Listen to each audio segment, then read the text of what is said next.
ರಾಜೀವ್ ಗಾಂಧಿ ಸ್ಮಾರಕಕ್ಕೆ ಸಿಎಂ ಡಿಕೆಶಿ ನಮನ. ಇಂದು ಬೆಳಗ್ಗೆ ಸಿಎಂ ಡಿಕೆಶಿ ನೇತೃತ್ವದಲ್ಲಿ ಸಂಪುಟ ಸಭೆ.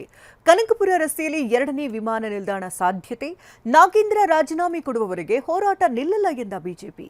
ಈ ಸುದ್ದಿಗಳನ್ನು ನೋಡೋಣ ರಾಜಕೀಯ ನ್ಯೂಸ್ ಟಾಪ್ 9ನಲ್ಲಿ. ಸಿಎಂ ಡಿಕೆ ಶಿವಕುಮಾರ್ ನಿನ್ನೆ ತಮಿಳುನಾಡಿನ ಶ್ರೀ ಪೆರಂಬೂರಿನಲ್ಲಿರುವ ರಾಜೀವ್ ಗಾಂಧಿ ಸ್ಮಾರಕಕ್ಕೆ ತೆರಳಿ ಗೌರವ ಸಲ್ಲಿಸಿದ್ರು. ಮಾಜಿ ಪ್ರಧಾನಿ ದಿವಂಗತ ರಾಜೀವ್ ಗಾಂಧಿ ಅವರ ಜನ್ಮದಿನದ ಅಂಗವಾಗಿ ಸಿಎಂ ಡಿಕೆಶಿ ಪುಷ್ಪನಮನ ಸಲ್ಲಿಸಿದ್ರು. ರಾಜೀವ್ ಗಾಂಧಿ ಸ್ಮಾರಕ ಸ್ಥಳದಲ್ಲಿ ಕೆಲಕಾಲ ನೆಲದಲ್ಲೇ ಕುಳಿತು ಸಿಎಂ ಡಿಕೆಶಿ ನಮನ ಸಲ್ಲಿಸಿದ್ರು. ಮಾಜಿ ಪ್ರಧಾನಿ ರಾಜೀವ್ ಗಾಂಧಿ ಅವರ ಜನ್ಮದಿನವನ್ನು ಆಗಸ್ಟ್ 20ರ ದಿನ ದೇಶಾದ್ಯಂತ ಸದ್ಭಾವನಾ ದಿವಸ್ ಎಂದು ಆಚರಿಸಲಾಗುತ್ತೆ. ಮುಖ್ಯಮಂತ್ರಿ ಡಿಕೆ ಶಿವಕುಮಾರ್ ಅಧ್ಯಕ್ಷತೆಯಲ್ಲಿ ಇಂದು ಸಚಿವ ಸಂಪುಟ ಸಭೆ ನಡೆಯಲಿದೆ. ಬೆಳಿಗ್ಗೆ 10:30ಕ್ಕೆ ವಿಧಾನಸೌಧದಲ್ಲಿ ಸಂಪುಟ ಸಭೆ ನಡೆಯಲಿದ್ದು, ಕೆಲವು ತುರ್ತು ವಿಷಯಗಳ ಮೇಲೆ ನಿರ್ಣಯ ತೆಗೆದುಕೊಳ್ಳುವ ಸಾಧ್ಯತೆ ಇದೆ. 2ನೇ ವಿಮಾನ ನಿಲ್ದಾಣ ನಿರ್ಮಾಣದ ಬಗ್ಗೆ ಬೀದರ್ ಶಾಸಕ ಶೈಲೇಂದ್ರ ಬೆಲ್ದಾಳೆ ಪ್ರಶ್ನೆಗೆ ವಿಧಾನಸಭೆಯಲ್ಲಿ ಉತ್ತರಿಸಿದ ಬೃಹತ್ ಕೈಗಾರಿಕಾ ಸಚಿವ ಎಂಬಿ ಪಾಟೀಲ್, ಬೆಂಗಳೂರು ಸುತ್ತಮುತ್ತ 2ನೇ ಅಂತಾರಾಷ್ಟ್ರೀಯ ವಿಮಾನ ನಿಲ್ದಾಣ ನಿರ್ಮಿಸಲು ಸರ್ಕಾರ ಮುಂದಾಗಿದೆ. ಈಗಾಗಲೇ 3 ಸ್ಥಳಗಳನ್ನು ಗುರುತಿಸಲಾಗಿದ್ದು, ಕನಕಪುರ ರಸ್ತೆಯಲ್ಲೇ ವಿಮಾನ ನಿಲ್ದಾಣ ನಿರ್ಮಾಣ ಆಗೋ ಸಾಧ್ಯತೆ ಹೆಚ್ಚಿದೆ ಎಂದು ತಿಳಿಸಿದ್ದಾರೆ. 2ನೇ ಅಂತಾರಾಷ್ಟ್ರೀಯ ವಿಮಾನ ನಿಲ್ದಾಣ ಸ್ಥಾಪನೆಗಾಗಿ ಕನಕಪುರ ರಸ್ತೆಯ ಸೋಮನಹಳ್ಳಿ, ನೆಲಮಂಗಲ ತಾಲೂಕಿನ ಗುಡಮಾರನಹಳ್ಳಿ ಬಳಿ ಸ್ಥಳ ಗುರುತಿಸಲಾಗಿದೆ. ಸದ್ಯ ಕನಕಪುರ ರಸ್ತೆಯ ಹಾರೋಹಳ್ಳಿ ಪ್ರದೇಶದಲ್ಲಿ ಸೂಕ್ತ ಸ್ಥಳ ಪರಿಶೀಲನೆ ಪ್ರಗತಿಯಲ್ಲಿದೆ ಎಂದು ಎಂಬಿ ಪಾಟೀಲ್ ತಿಳಿಸಿದರು. ಕೇಂದ್ರ ನಾಗರಿಕ ವಿಮಾನಯಾನ ಸಚಿವಾಲಯದ ಸಮಿತಿಯು 3 ಸ್ಥಳಗಳಿಗೆ ಭೇಟಿ ನೀಡಿ ಪರಿಶೀಲನೆ ನಡೆಸಿದೆ. ಸೂಕ್ತ ಸ್ಥಳ ಅಂತಿಮಗೊಂಡ ಬಳಿಕ ಅಗತ್ಯ ಜಮೀನು ಪಡೆಯಲು ಸರ್ಕಾರ ತೀರ್ಮಾನ ಕೈಗೊಳ್ಳಲಾಗಿದೆ ಎಂದು ಎಂಬಿ ಪಾಟೀಲ್ ತಿಳಿಸಿದ್ದಾರೆ. ಬಿಜೆಪಿ ಸದಸ್ಯರ ಗದ್ದಲದ ನಡುವೆಯೇ ಪಟ್ಟಣ ಮತ್ತು ಗ್ರಾಮಾಂತರ ಯೋಜನೆ ತಿದ್ದುಪಡಿ ವಿಧೇಯಕ ವಿಧಾನಸಭೆಯಲ್ಲಿ ನಿನ್ನೆ ಅಂಗೀಕಾರಗೊಂಡಿತು.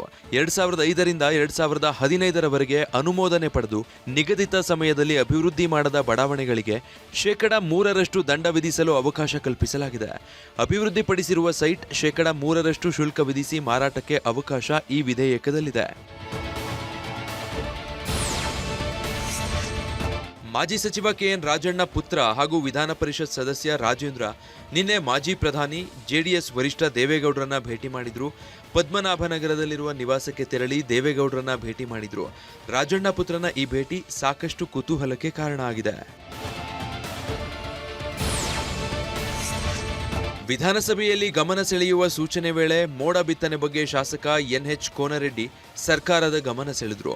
ಇದಕ್ಕೆ ಉತ್ತರಿಸಿದ ಜಲಸಂಪನ್ಮೂಲ ಸಚಿವ ಚೆಲುವರಾಯಸ್ವಾಮಿ, ಮುಖ್ಯಮಂತ್ರಿಗಳ ಜೊತೆ ಚರ್ಚಿಸಿ ಮೋಡ ಬಿತ್ತನೆ ಮಾಡ್ತೀವಿ. ಮೋಡ ಬಿತ್ತನೆಗೆ ಈಗಾಗಲೇ ಕ್ಯಾಬಿನೆಟ್ನಲ್ಲಿ ತೀರ್ಮಾನಿಸಲಾಗಿದೆ. ಕೋನರೆಡ್ಡಿ ಅವರಿಗಾಗಿಯೇ ಮೋಡ ಬಿತ್ತನೆ ಮಾಡ್ತೇವೆ ಅಂತ ತಿಳಿಸಿದ್ರು. ವಿಧಾನಸಭೆ ಅಧಿವೇಶನ ಶುರುವಾಗಿ 6 ದಿನ ಕಳೆದರೂ ಸಚಿವ ಬಿ ನಾಗೇಂದ್ರ ರಾಜೀನಾಮೆಗೆ ಆಗ್ರಹಿಸಿ ಬಿಜೆಪಿ ಪ್ರತಿಭಟನೆ ನಿಲ್ಲುವಂತೆ ಕಾಣ್ತಿಲ್ಲ. ನಿನ್ನೆ ಉಭಯ ಸದನಗಳಲ್ಲಿ ಬಿಜೆಪಿ ಸದಸ್ಯರು ಗದ್ದಲ ಎಬ್ಬಿಸಿದ್ರು. ವಿಧಾನಸೌಧದ ಮೊದಲ ಮಹಡಿಯ ಕಾರಿಡಾರ್ನಲ್ಲೇ ಪ್ರತಿಭಟನೆ ಮಾಡಿದ್ರು. ಇನ್ನು ಸದನದಲ್ಲಿ ಗುಡುಗಿದ ಆರ್ ಅಶೋಕ್, ನಾಗೇಂದ್ರ ಮೇಲೆ 24 ಕೇಸ್ಗಳಿವೆ ಎಂದು ತಿರುಗೇಟು ನೀಡಿದ್ದು, ನಾಗೇಂದ್ರ ಅಪರಾಧಿ ಅನ್ನೋದಕ್ಕೆ ಒಂದಷ್ಟು ದಾಖಲೆಗಳನ್ನ ಬಿಡುಗಡೆ ಮಾಡಿದ್ರು. 24 ಚಾರ್ಜ್ ಶೀಟ್ ಇದೆ ಅವ್ರ ಮೇಲೆ, ಸಿಬಿಐ 3 ಇದೆ, ಆಮೇಲೆ ಇಡಿದು ಇದೆ, ಲೋಕಾಯುಕ್ತದಿದೆ, ಲೋಕಾಯುಕ್ತ ಕೋರ್ಟ್ ಅಲ್ಲಿ ಇದೆ. ನಾಗೇಂದ್ರ ರಾಜೀನಾಮೆ ಕೊಡೋವರೆಗೆ ನಮ್ಮ ಹೋರಾಟ ನಿಲ್ಲೋದಿಲ್ಲ. ಇವತ್ತು ನಮ್ಮ ಹೋರಾಟ ಮುಂದುವರಿಯಲಿದೆ ಎಂದು ಆರ್ ಅಶೋಕ್ ಹೇಳಿದ್ದಾರೆ. ವಾಲ್ಮೀಕಿ ಪ್ರತಿಮೆಯಿಂದ ನಮ್ಮ ಪಾದಯಾತ್ರೆ ಪ್ರಾರಂಭಿಸ್ತೀವಿ. ನಾವು ಬರದ ಬಗ್ಗೆ ಚರ್ಚೆಗೆ ರೆಡಿ ಇದ್ದೀವಿ. ಆದರೆ ಸರ್ಕಾರವೇ ಬರ ಇಲ್ಲ ಎಂದು ಘೋಷಣೆ ಮಾಡಿದ್ದಾರಲ್ಲ ಎಂದು ಅಶೋಕ್ ಕುಟುಕಿದ್ದಾರೆ.